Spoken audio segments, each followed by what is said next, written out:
گرفت شده همین مردم که اینجا که جنجال مونه جنجال چیه مردم اومده داشتن نمیگذن نشن جوابش نیست آخه رادیو ده چی؟ رادیو ده میشه؟ نه ما باید نکنیم 9300 دلار برای برگردوندن شکایت $260 پولی ثبت طلایی گرفتم $9000 موندم دوبار $750 من پرسین گرفتم 6 ماهی امروز پگاه کرده نه پول ما نه خدمات جاشتم میگم پتکلک گیر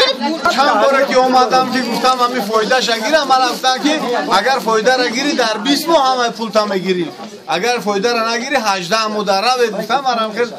تو حاضر خام کن اومدیم یگام سون گرفتگی نیست میگم موزه همینجا بوده که کاری همون محمود فقط داشتگیشم میگم موزه فهمیده؟